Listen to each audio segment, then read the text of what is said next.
Hi there, Neil from Diagonal Move. This is Old School Tactical Volume 1.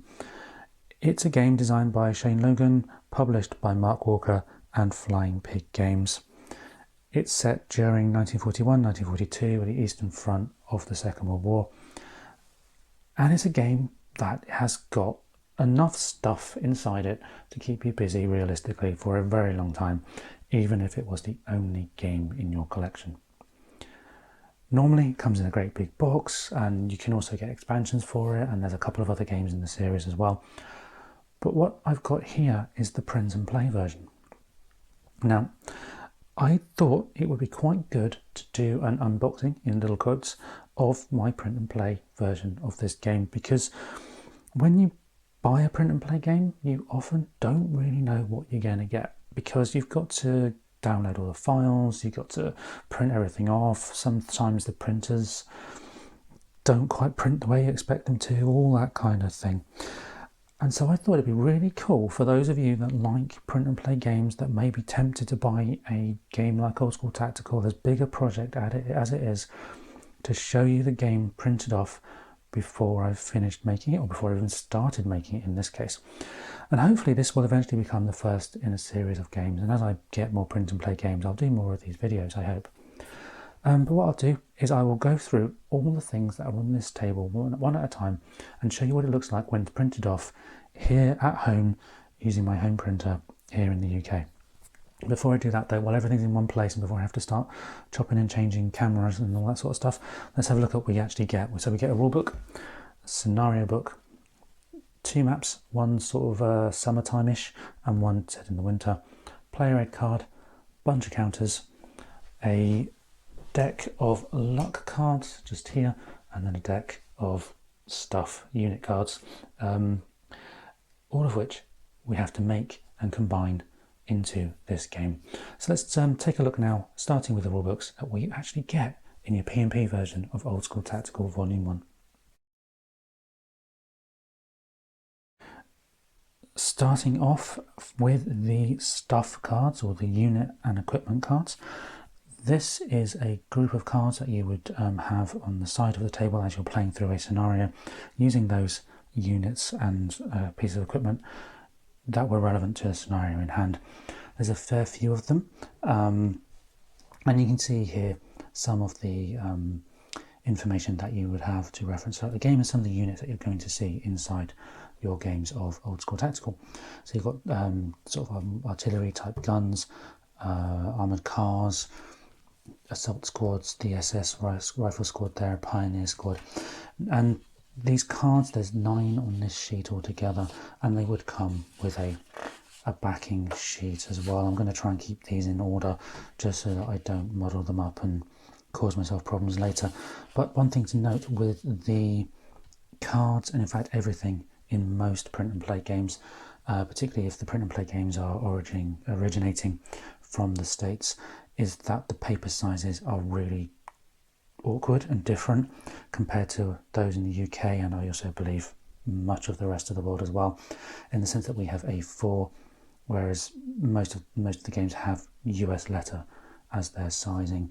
And what that means is you have this sort of border around the cards that you have to kind of remove, this white border, and everything ends up being a little bit smaller than it would be in the real game, the physical game. I don't have a problem with there things being slightly smaller. I'm not technical enough to know whether there's any way of changing that in a PDF. All the files come to your PDF when you buy these games, and maybe you can, maybe you can't do something about those margins. I don't know. I've never actually really tried, because I'm happy with the printout as it is currently. But these unit and stuff cards there's quite a few of them. I think there's 6 in total, and again we have sort of more the armoured divisions here, all the different types of panzers and the Stug, various pieces of armour that you can drive around various parts of the Eastern Front during the early 1940s. There's also various add-on weapons, there's snipers, other other things, all with their own unique abilities and so on, or maybe not all with their unique abilities, but different ranges and to hit values and so on. I must admit I haven't actually read the rules in any detail for this game, but it certainly looks quite comprehensive from what I can tell in terms of its representation of the equipment and units in the game. So just having another quick look through here, we come to the Russians. We have the NKVD, the Guards, the Shock Squads, and then sort of irregulars, as well as the anti-tank rifle in the top corner there. And obviously the card backs do differ based on the side. That one's upside down, but we have here the Soviet armour, various types, including of course the T-34s. And then we have some other elements here as well. Moving on, we have luck cards.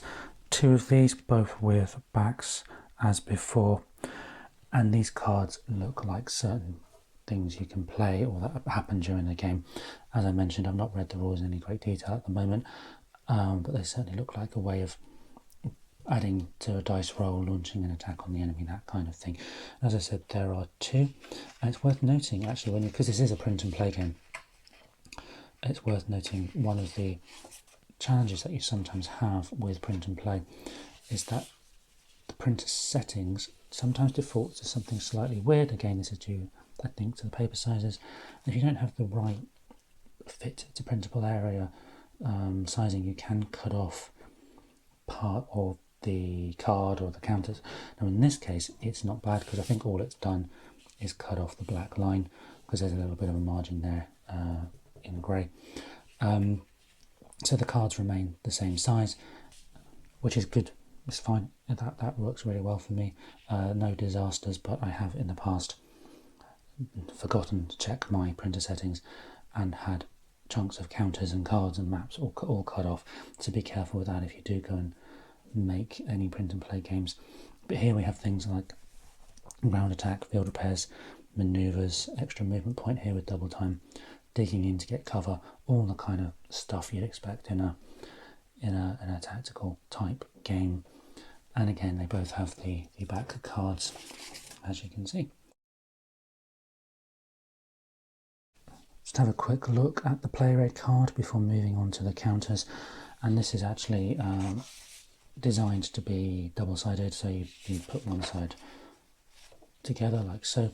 I imagine in the main game, the physical copy that you might buy retail, you'd have this on one piece of paper, but I kept them separate until I get to know how the game plays and whether I do want 2 separate ones or whether I'm okay with one with reversed sides. On the left hand side here we do have the CRTs, we have the infantry combat, and then the vehicle combat.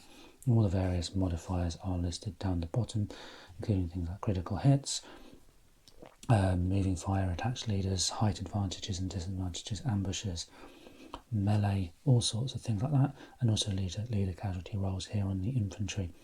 On the reverse of that we have the terrain chart with its effect on movement, defence, line of sight, broken down by foot, wheel and track. And there's also some off-board artillery strikes, air strikes, and being bogged down. Presumably that's to represent mud. And then here in the corner we have the turn sequence with the various things mentioned, which we'll look at more in the rulebook. For example, reinforcements, attaching weapons, smoke counters, scenario rolls and so on. Quite a detailed game is my feeling based on just what I have seen of this so far. So that's the play rate card.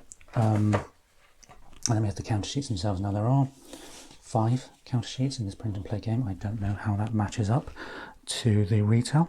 I'll explain why I say that in a moment. But first, just to have a look at these counters. They are differently sized. So thinking from a print and play perspective, these counters down the bottom here are slightly larger than the ones here, meaning if you had a guillotine, you wouldn't be able to cut straight down because you'd potentially cut through some of the other counters right down the middle. So it's an interesting layout. We do have, very helpfully though, have the counter sheet actually written on the sheets, so you know which is front, which is back, which counter sheet, because with this many counters you really can get quite confused from that print and play game perspective. At the bottom here though we have rifles, pioneers, assault troops, everything's pretty clear. There are a few subscript or superscript numbers which may be hard to see on the screen here, but there are a few there, which I think may be more a result of my printing more than the game itself, but there are a few things. There's a letter C and a 10, for example, there. And the reverses of those, we have the Rex, a common counter in Flying Pig games, and then the various attachments and so on that you might have, different machine guns, satchels, flamethrowers and what have you. All good stuff. An arrow, not an arrow, but almost a strike and a full strike. Strike and a spare, even for the weapons on the vehicles, I'm assuming. Counter sheet 2 is the Germans with the SS prominently featuring at the top, followed by a range of different German units, flak guns, crew, presumably that means that's vehicle crew, various other attachments, flamethrowers and what have you. And again we have some more information on the counters there, all of which will play into the simulation or the realism of the game, I'm sure, as we go through. Counter sheet number 3 is moving into the Soviet forces. Again, we have a bunch of damage counters and wrecks and tanks and stuff, and the infantry with Molotov cocktails, flamethrowers, ampoules, heavy machine guns, sappers, shock troops, and then officers, sergeants, lieutenants, that kind of thing, and various other markers as well.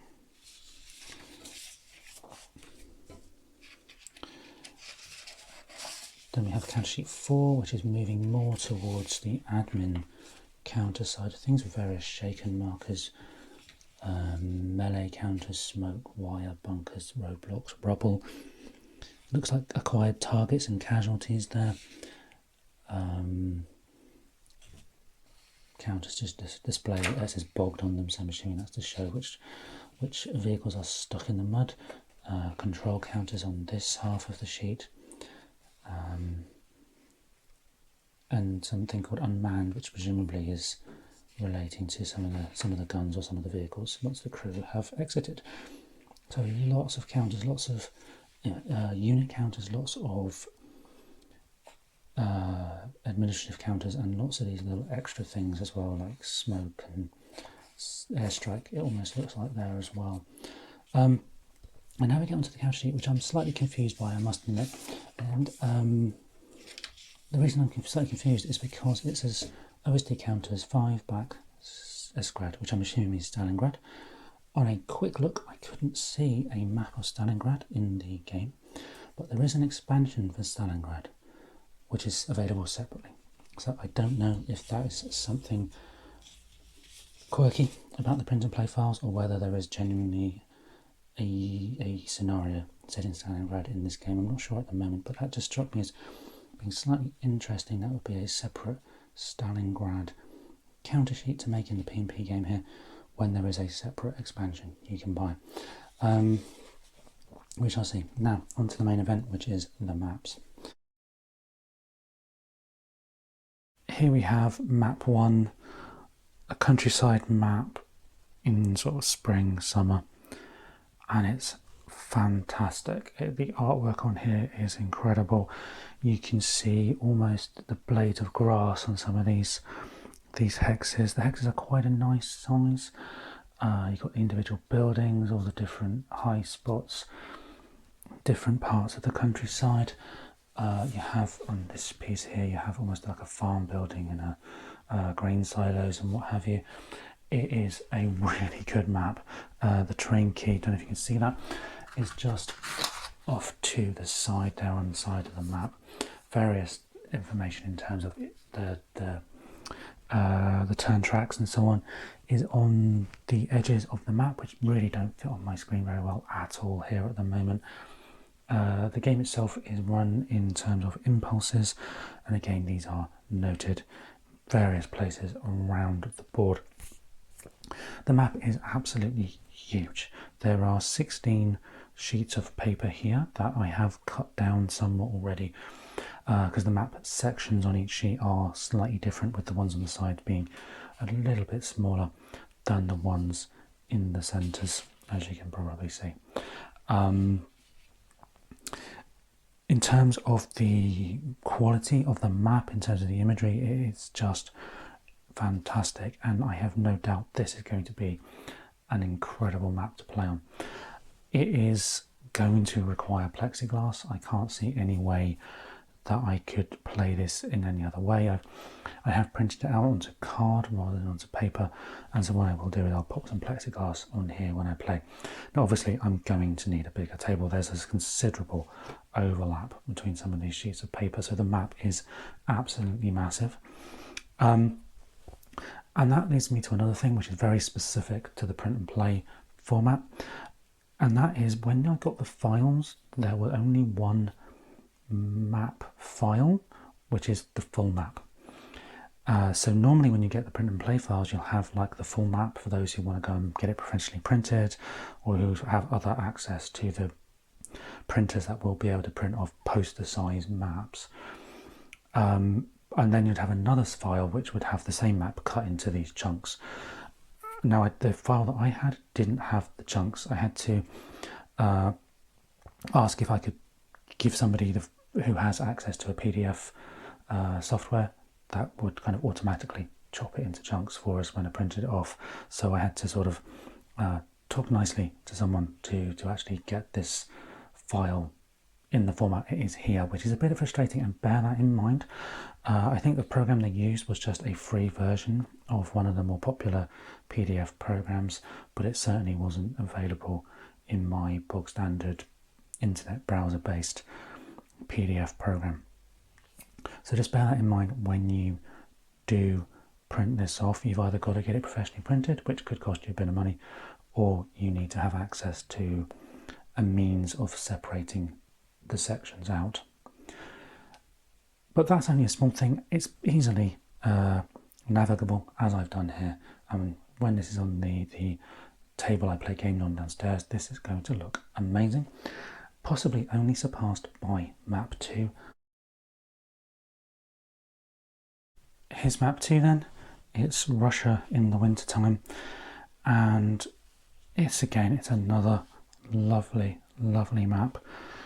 The detail on here is full of little nice touches, like the little buildings, the ploughed fields around the buildings, the trees, the rivers, and presumably this here is a frozen lake. It's just really really well done, nice, easy to read map. I don't know what else to say about it really. It's the same format as the other one, in the sense that all the tracks and terrain key and stuff is all around the sides. It's huge, it's lovely, it's going to be incredible, good fun to play on, and I cannot wait to get this set up on my regular table, which I don't have access to at the moment, which is why I'm on this smaller one. But yeah, I'm really looking forward to getting this set up and fully played, plexi on top with all those counters cut out. It's going to be really cool to do. The rulebook and the scenario book, both of which are fairly chunky, I have to admit. I've printed double-sided, so you're looking at a good 24-30 sides combined, maybe even more. They do have this margin around the edge, and this is probably the place where you're going to notice it the most. If you keep it as it is and you don't cut it down, or you don't try and change it on the technical side of things on the computers. But anyway, the rules themselves are quite text heavy, as you can see, and there's a bunch of contents down the side there. And it talks about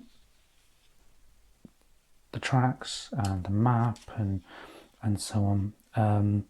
It does mention map 3, so I think possibly this is a PnP version errata, where we have some stuff from the expansion or some stuff that's applicable to the expansion in this set. Obviously, in order to get the other bits, you probably have to get that expansion, which is also available print and play. From my point of view, we'll see how we go with this one before I bother with an expansion. But as we scroll through, you can see good, clear examples. Everything's bullet pointed, which is always very helpful. Key things, examples are highlighted in different colours in red and so on. There's good examples of the different counters in terms of what all the different colours mean and so on. In addition to the usual stat values, you have support weapons. We can abandon weapons. There's vehicles with firepower, secondary firepower, high explosive firepower, various defences depending on what angle you are looking at the vehicle on or from. Terrain description, terrain effects, all sorts of stuff in here. Now, it is on a background. When you look at this book, the pages are all on this kind of cream coloured background. Can't easily see it, I guess, from there, but from a print and play point of view, that's not very printer friendly at all. Now, I'm lucky enough to have one of those eco printers, which has a large tank rather than individual cartridges, but I could see this game rinsing someone's printer ink completely if they had a typical cartridge based printer. So again, bear that in mind. Of course, the good thing is that you don't have to print it all out at once. I've just done that because I can, really. We have all the different things about the gameplay: limited actions, movement, transport, group movement, bogged down, all in the same style. It's very much 1, 2, 3, 4, 5, 6, as you can see. It's a certain style. Yeah, interesting. I've not quite read one in quite this style before, but we'll see how we go when I give it a proper read. I haven't read purely because of the size of it. I'm up to page 15, and we've still got a few pages left to go just in this book. But it looks like it should be quite straightforward to follow, although I imagine you'd have to follow it step by step by step rather than have a visual guide that you might find in some rule books. Different types of attack here: concentrated attacks, melee phase, assault moves, tank duels. It's quite a detailed system, which I suppose is what you would expect. It's definitely one of the more complicated tactical games that I have come across based on what I can see here. And here we have like off-board assets, like air strikes, artillery strikes, and a grid there showing you the effect area of those strikes. And then we have some examples with the different lines of sight, height levels, and an urban combat example here, which is quite interesting because we don't have these hexes. I think again this is a quirk of it being a print and play file, where we have some examples from the expansion in here, but it shouldn't be too much of a problem, I wouldn't have thought, so long as of course we are clear which ones are relevant to expansion and which ones are not. Maybe the original plan was to publish both in the same box, I don't know. Okay, moving on to the scenario book. And again, it's another chunky book. This time we have a slightly different orientation that we have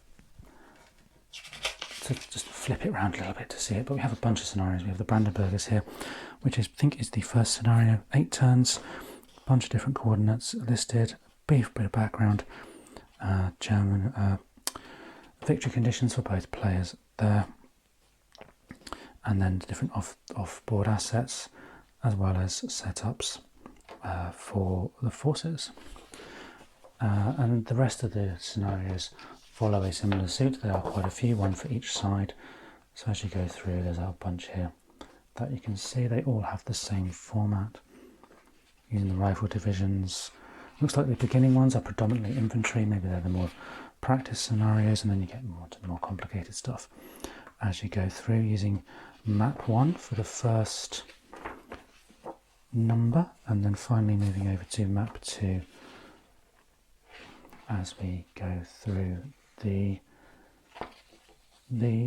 months, because we have here January 1942, and we start to get into the winter map and struggles that the Germans had at that time.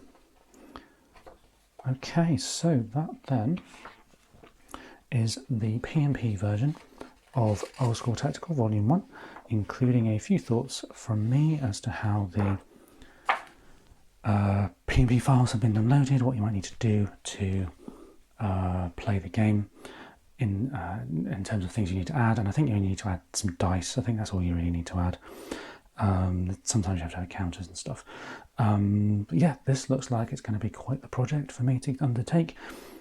But I'm looking forward to it, and I cannot wait to get this one up and running on the board game table and add it to my other collection, my growing collection of print and play Flying Pig games that I have on my shelf at the moment. Until that time though, I will keep this one in the background while I make it, but I do hope to see you next time for the next video.